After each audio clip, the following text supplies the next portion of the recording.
আসসালামু আলাইকুম, welcome to my channel.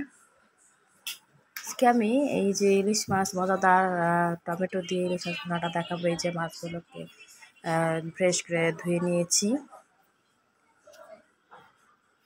এখন সামান্য একটু হলুদের গুঁড়ো ও মরিচের গুঁড়ো দিয়ে দেব আর লবণ মাখিয়ে রাখবো মশলার সাথে। আসলে কি বলবো আপুরা, এই গরমের মধ্যে নিশ্চয়ই সবাই ভালো নেই। গরমে আসলে রান্না করতেও ভালো লাগে না আর ভিডিও দিতেও ভালো লাগে না, কি করব, তারপর ভাবি যে দেই। এখন এই যে মাখানো কিন্তু হয়ে গেল।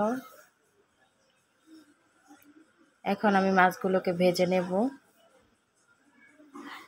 আর দুটো টমেটো দিয়ে তারপর কিন্তু মাছগুলো রান্না করব। টমেটো দিয়ে ইলিশ মাছ ভুনা খেতে কিন্তু ভালো লাগে খেতে। তো আমি এই জন্য গরমের মধ্যে দেখবেন টমেটো সালাদ এগুলো কিন্তু ভালো লাগে খেতে। এবার এক পিঠ হয়ে গেলে আমি মাছটা কিন্তু উল্টে দিচ্ছি। একেবারে কড়া ভাজা ভালো লাগবে না, মিডিয়াম ভেজে, না হলে একেবারে শক্ত হয়ে গেলে সেই ভুনাটা খেতে কিন্তু ভালো লাগে না। এভাবে আমি মাছগুলোকে ভেজে নিচ্ছি। আর এই যে পরে আবার দুটো দিলাম।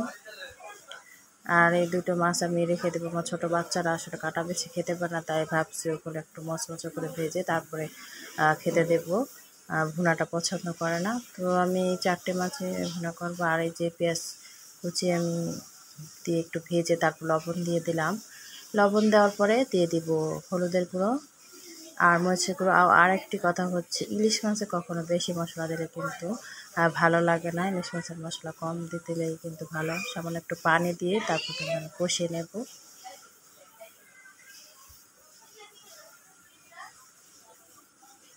তিন চার পাঁচটির মতো আমি কাঁচামরিচ অ্যাড করে দিলাম। আর এই কাঁচামরিচটা আর দিয়ে দেব এই দুটো টমেটো ধুয়ে কেটে দিয়ে দিলাম। টমেটোটাকে ভালো করে নেড়ে চেড়ে ভালো করে কষিয়ে নেব।